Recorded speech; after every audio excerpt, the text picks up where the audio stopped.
Halo Prof. Amin Subandrio, bagaimana kabarnya nih Prof belakangan ini? Oh, baik, sehat walafiat ya. Alhamdulillah. Alhamdulillah Prof. Nah, Prof Amin ini dikenal sebagai guru besar mikrobiologi FKUI begitu ya? Ya, Oke, baik Prof. Kita pengen nanya-nanya singkat nih terkait Delta Crohn yang belakangan ini menjadi perbincangan hangat dan menuai berbagai pertanyaan oleh masyarakat begitu Prof. Nah, menurut Prof sendiri bagaimana sih Prof penularan varian Omicron saat ini di Indonesia? Sebelum Delta Crohn kan kita sedang dilanda oleh varian COVID-19 Omicron seperti itu ya. varian Omikron itu ditemukan di Indonesia kan sejak akhir tahun yang lalu atau awal tahun ini ya. Dan kemudian berkembang terus. Penularannya memang cepat sehingga kita bisa melihat dalam waktu yang relatif singkat varian Omikron ini sudah mendominasi virus yang beredar di Indonesia. Jadi catatan kami dari data-data yang sudah masuk ya, dari whole genome sequence yang sudah masuk itu sudah mencapai sekitar 90% lah gitu ya dari virus yang beredar. Tapi tentu ini lebih banyak datanya datang dari Pulau Jawa, kemudian sebagian dari Sumatera, dan dari daerah lain. Tapi belum mewakili seluruh Indonesia.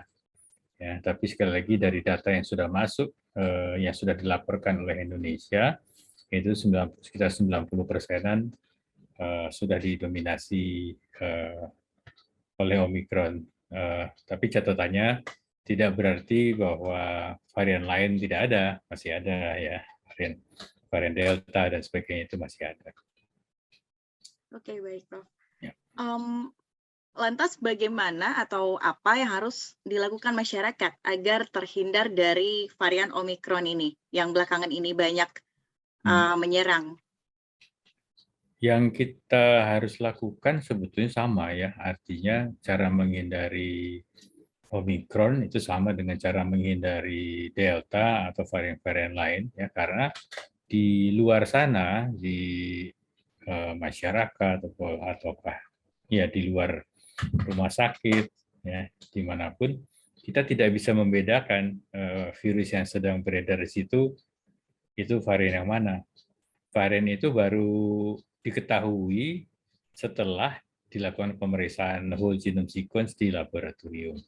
Jadi pesannya adalah masyarakat kita semuanya harus melakukan hal yang sama. Kita melakukan kewaspadaan universal. Ya. Jadi 5M itu protokol kesehatan itu sama aja harus dilakukan. Ya, kita tidak membeda-bedakan misalnya, oh ini untuk Delta maka kita lebih ketat, untuk Omikron kurang ketat. Tidak demikian. Jadi kita memperlakukan virus itu sama. Tetap protokol kesehatan. Oke, baik. Tetap kuncinya protokol kesehatan dimanapun dan kapanpun ya, Prof. Ya. Ya. Oke, Prof. Belakangan ini Delta Crohn seperti yang tadi saya sebutkan menjadi perbincangan juga menuai banyak pertanyaan gitu. Jadi masyarakat masih banyak yang belum tahu varian Delta Crohn itu apa dan bagaimana dengan varian yang satu ini. Nah, Prof, mungkin bisa dijelaskan, Prof, apakah varian Delta Crohn ini saat ini sudah muncul di Indonesia dan apa itu varian Delta Crohn? Tadi kita sudah mulai bicara dengan Omikron ya, kemudian ada Delta dan tentunya kita ketahui bahwa dulu awalnya ada Alpha, Beta dan sebagainya ya. Jadi varian-varian itu udah banyak. Ada yang kita sebut sebagai varian of interest ya, dan juga varian of concern, VOC ya, VOI dan VOC. Nah, varian itu muncul dari mana? Varian itu timbul karena virus itu bermutasi ya. Mutasi itu artinya dia mengalami perubahan dalam informasi genetiknya. Ya, dalam hal ini virus corona ini, virus SARS coronavirus 2 ini adalah virus RNA. Ya, jadi dalam informasi genetiknya terjadi perubahan, namanya mutasi. Nah, mutasi ini bisa terjadi karena tiga hal. Satu, terjadi memang perubahan karena salah salin, ya. Jadi ketika virus ini memperbanyak diri, ya, namanya replikasi. Ketika dia memperbanyak diri, dia membuat salinan dari informasi genetiknya. Jadi persis seperti di kopi aja, seperti kita menyalin dari satu halaman ke halaman berikutnya. Nah, seringkali kalau kita menyalin, baik tulis tangan maupun kita ketik ulang, kan sering ada kesalahan. Nah, itu juga terjadi kesalahan tulis dan sebagainya. Nah, virus itu punya mekanisme namanya proofreading, ya. Untuk melihat kalau ada kesalahan itu dia akan perbaiki. Tapi dari sekian banyak kesalahan, ternyata yang bisa diperbaiki tidak semuanya. Ada beberapa kesalahan yang tetap terjadi dan itu akan terbawa, akan dipakai terus. Nah, itu adalah mekanisme mutasi yang pertama. Mekanisme yang kedua adalah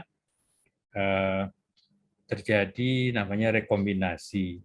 Jadi kalau satu sel diinfeksi oleh dua virus, maka ada kemungkinan terjadi pertukaran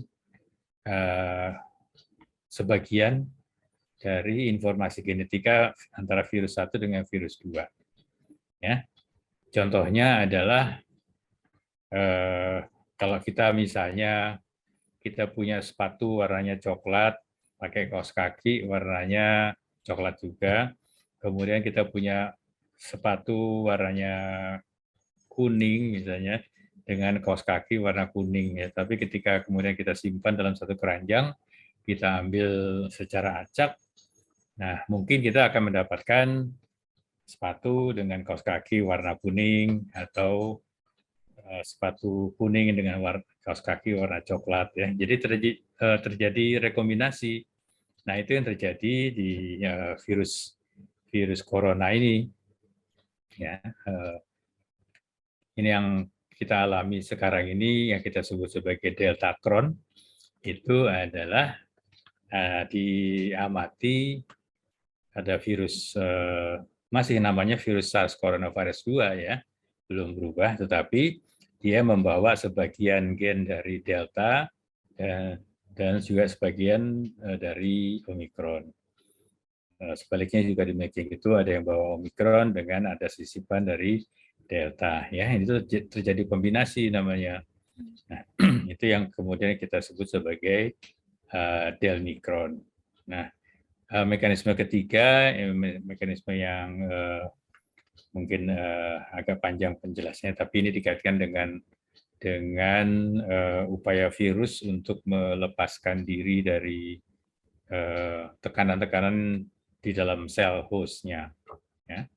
Nah, tapi ketiga mekanisme mutasi itu terjadi secara acak sebetulnya, ya. Setelah terjadi mutasi secara acak, kemudian terjadi proses seleksi.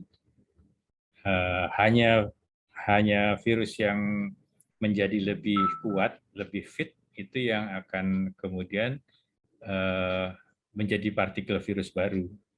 Ya, kita ketahui bahwa setelah proses mutasi itu, dari sekian banyak mutasi, hanya 4-5% yang survive, yang menjadi partikel virus baru. Ya. Sebagian besar itu malah menyebabkan virusnya mati, virusnya menjadi lemah, atau tidak ada perubahan apapun. Tapi yang menjadi tambah kuat hanya sekitar 4-5%. Nah, ini yang kemudian bisa tanda petik menyelamatkan diri dari tekanan lingkungan, tekanan obat, tekanan antibodi, dan sebagainya. Makanya kita lihat mutasi-mutasi yang baru itu cenderung dia bisa lebih cepat menular, atau dia bisa bertahan terhadap obat, atau bisa bertahan terhadap antibodi, ya, antibodi baik pasca vaksinasi maupun pasca infeksi. Nah, jadi menjawab pertanyaan tadi, Deltacron itu muncul karena terjadi rekombinasi. Dan rekombinasi itu sebenarnya bukan barang baru, sudah terjadi cukup lama, tapi baru belakangan diamati. Itu pun baru diamati di beberapa negara saja, ya. Belum banyak sih. Dan juga belum ada bukti kuat bahwa Delta Crohn itu lebih cepat menular atau menyebabkan kasus lebih berat atau dia bertahan lebih eh, artinya lebih bertahan terhadap antibodi, itu belum ada cukup bukti ya. Nah, karena masih sedikit. Pertanyaan berikutnya, apakah sudah masuk di Indonesia? Ya, secara resmi belum dilaporkan, tetapi ada beberapa isolat yang sudah dilaporkan dicurigai mengandung komponen dari virus yang berbeda. Ya. Nah, tapi belum dideklar apakah ini termasuk Delta Crohn atau tidak. Ini kan, Mbak. Oke, baik. Terkait Delta Crohn juga, apakah varian ini sebetulnya sudah diakui oleh WHO, Prof, sebagai salah satu varian dari COVID-19? Ya, untuk disebut sebagai varian baru itu tentu pertama dia ya harus terbukti bahwa memang dia berbeda dari varian-varian yang lama, ya berbeda signifikan tentunya ya. Yang kedua, dia memiliki sifat-sifat yang tadi lebih cepat menular ataukah menyebabkan gejala klinisnya lebih berat atau dia sulit diobati, sulit didiagnosis ya. Itu mungkin kalau memenuhi salah satu persyaratan itu baru akan dianggap sebagai varian baru. Nah, kapan dijadikan varian of interest ataupun varian of concern, VOI atau VOC, itu kalau sudah memiliki kemaknaan dalam public health ya, artinya jumlah yang terinfeksi semakin banyak atau karena tadi gejala yang tambah berat, ya angka kematiannya sangat tinggi, misalnya.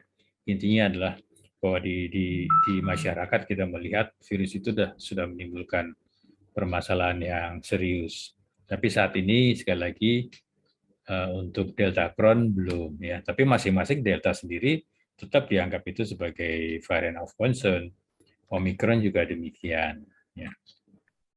Oke, terkait ciri atau gejala untuk varian Delta Crohn ini bagaimana, Prof? Apakah sama seperti varian Delta dan Omicron itu sendiri?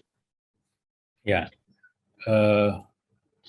memang kita mengkhawatirkan bahwa nantinya itu akan ada varian baru yang lebih katakanlah lebih virulen, lebih ganas daripada Delta dan lebih menular daripada Omicron. Tapi ternyata itu tidak terjadi, ya mudah-mudahan tidak terjadi. Nah, yang Delta Crohn ini seperti tadi saya sampaikan dari pengamatan terhadap yang sudah diisolasi belum terdapat bukti bahwa dia lebih cepat menular. Ya, belum terdapat bukti bahwa dia menyebabkan sakit yang lebih berat dan belum ada bukti bahwa dia lebih resisten atau lebih tahan terhadap antibodi ya, baik pasca vaksinasi maupun pasca infeksi alami. Oke, baik. Untuk jika ada memang yang terpapar varian Delta Crohn ini, Prof, di Indonesia, apakah bahayanya sama seperti varian Delta atau bagaimana, Prof? Ya, yang kita khawatirkan seperti itu memang ya.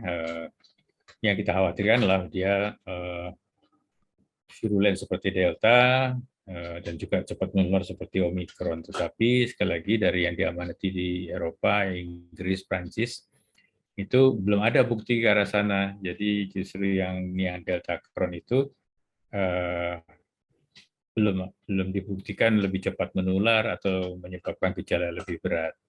Kita harapkan sih tidak ya, karena memang tadi seperti tadi saya sampaikan, tidak semua mutasi itu menyebabkan si virusnya tambah ganas, tambah cepat menular dan sebagainya. Ya, hanya sebagian kecil yang kemudian menyebabkan si virusnya menjadi lebih fit ya, tambah fit. Sebagian besar justru merugikan si virus itu sendiri. di Indonesia sudah banyak yang menerima vaksinasi hingga dosis 2 dan dosis ketiga begitu ya, Prof ya. Nah, apakah varian Delta Crohn ini dapat memapar orang yang telah menerima vaksin lengkap atau sudah booster bahkan? Ya, kita melihat bahwa pada orang-orang yang sudah divaksinasi kedua kali, baik maupun yang ketiga kali menerima booster, itu sebagian besar memang memiliki kadar antibodi yang lebih tinggi, ya. Tetapi faktor yang menentukan apakah seseorang itu bisa terinfeksi kembali atau tidak, itu ditentukan oleh tiga hal. Ya, satu adalah kekebalannya tentu, ya. Kekebalan itu harus kita artikan kekebalan humoral ya, yang diperantari oleh antibodi, dan juga kekebalan yang diperantari oleh seluler, ya, itu yang menyusun kekebalan tubuh manusia. Kalau kekebalan itu tinggi, maka risiko infeksinya akan lebih rendah. Tapi ada dua faktor lagi yang juga menentukan. Yang satu adalah virulensi si virusnya, ya, artinya kemampuan si virus itu untuk menulari dan juga menimbulkan gejala penyakit. Nah, faktor lain adalah dosis. Dosis itu artinya berapa banyak seseorang itu terpapar. Nah, dosis itu bisa tinggi kalau kita terpapar ke lebih banyak sumber, ya, misalnya dalam kerumunan, dalam ruangan tertutup, misalnya kita mengadakan pertemuan, entah itu pertemuan keluarga, ataupun pertemuan di kantor, ataupun di tempat umum yang tapi tertutup gitu ya, tertutup, ventilasi kurang baik, sehingga makin lama konsentrasi virus itu semakin tinggi. Nah, disitulah seseorang bisa memiliki kesempatan untuk terpapar dengan dosis yang lebih tinggi. Nah, itu tiga faktor yang menentukan apakah seorang itu akan bisa terinfeksi kembali atau tidak. Ya, tentu sekali lagi kita harapkan kekebalan itu akan bisa lebih tinggi kalau seseorang sudah divaksinasi dibandingkan dengan kalau tidak divaksinasi. Ya. Nah, tentu pertanyaannya, kalau gitu apa gunanya divaksinasi ya? Ya, kalau tidak ada kepastian seperti itu. Yang harus kita pahami adalah vaksinasi itu sangat dibutuhkan ya, bahkan WHO menyatakan vaksinasi sekalipun itu sudah jauh lebih baik daripada tidak divaksinasi. Ya, karena vaksinasi itu bisa memiliki setidaknya 3 manfaat. Satu, mencegah seseorang tertular oleh virus. Yang kedua, kalau toh dia sampai tertular, dia tidak mengalami gejala yang berat, ya, dan tentu mencegah dari kematian. Dan yang ketiga, mencegah orang itu menjadi sumber penularan bagi orang lain. Ya, jadi kita lihat bahwa kita semuanya perlu memiliki kekebalan yang memadai, ya, agar kita bisa menghindari ketiga tadi, kemungkinan, ya, kemungkinan terpapar, kemungkinan terinfeksi berat, dan juga kemungkinan menjadi sumber penularan bagi orang lain. Untuk gejalanya, jika ada orang yang terpapar varian Delta Crohn, apakah sudah bisa dikenali, Dok? Seperti apa gejalanya? Sebetulnya dari gejala kita tidak bisa menentukan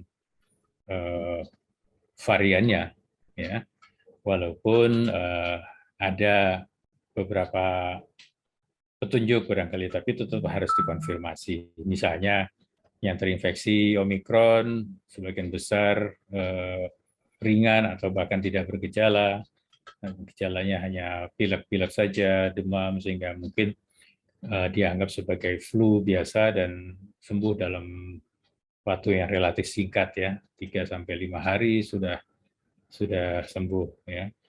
Nah, tapi kalau Delta di luar negeri gejalanya sebagian besar berat, ya. Sedangkan di Indonesia cukup banyak yang terinfeksi dengan Delta tapi gejalanya tidak terlalu berat, ya, paling hanya sedang saja. cukup banyak juga yang mungkin gejala sangat ringan. Ya, jadi itu sangat individual. Jadi sekali lagi dari gejalanya kita tidak bisa memastikan, ya, menduga sih bisa aja, ya. Tapi memastikan bahwa ini Omikron, ini gejalanya seperti ini, Delta seperti ini, Alpha seperti ini, harus dipastikan di laboratorium. Baik, Prof. Terakhir, apa saran dari Profesor agar masyarakat tidak terpapar varian ini? Ya, seperti tadi kami sampaikan bahwa di luar sana kan kita tidak bisa membedakan varian apa yang sedang beredar. Jadi yang harus kita lakukan adalah melindungi diri kita, mencegah jangan sampai tertular. Ya, kalaupun tertular jangan sampai menjadi berat, dan kita harus mencegah diri kita tidak menjadi sumber penularan bagi orang lain. Nah, apa yang harus kita lakukan? Ada dua hal yang harus dilakukan secara berdampingan, ya, tidak satu-satu. Yaitu pertama, melakukan protokol kesehatan, ya, 5M itu tetap harus dipatuhi. Di sisi lain kita tetap mengupayakan meningkatkan kekebalan dengan cara yang lebih terukur adalah dengan cara vaksinasi. Ya, tentu data-data menunjukkan bahwa mungkin orang yang pernah terinfeksi secara alami itu akan punya kekebalan. Ya, tapi itu tidak bisa dipastikan, ya, tidak bisa dikendalikan, ya. Nah, jadi kita harus pastikan kita semuanya menerima vaksin dengan dosis dan timing dengan waktu yang sudah ditentukan, sehingga kita semuanya insya Allah punya kekebalan, sehingga apa yang diharapkan yaitu kekebalan populasi atau herd immunity itu akan tercapai. Nah, kalau sudah tercapai, maka itu akan mempersempit ruang gerak si virusnya, sehingga kita harapkan virusnya nanti akan terus bermutasi menjadi virus yang lemah, ya, yang tidak lagi menyerang manusia. Ya, jadi sekali lagi lakukan protokol kesehatan, yang kedua vaksinasi. Ya, nah, tapi kita juga harus ingat bahwa vaksinasi itu tidak menggantikan protokol kesehatan. Jadi jangan sampai orang beranggapan saya sudah vaksinasi 3 kali, maka sudah aman. Jadi tidak harus lagi melakukan protokol kesehatan. Tidak demikian. Ya, tetap protokol kesehatan dan vaksinasi harus dilakukan secara berdampingan. Oke, baik Prof. Untuk Profesor, terima kasih banyak atas waktu, kesempatan sharing-sharingnya terhadap Sobat Milenial IDN Times. Semoga Prof sekeluarga sehat selalu, dan semoga kita semua dapat menerapkan protokol kesehatan agar menekan penularan COVID-19 varian apapun, ya Prof, ya. Amin. Baik, terima kasih Prof. Selamat beraktivitas. Sampai jumpa di lain kesempatan.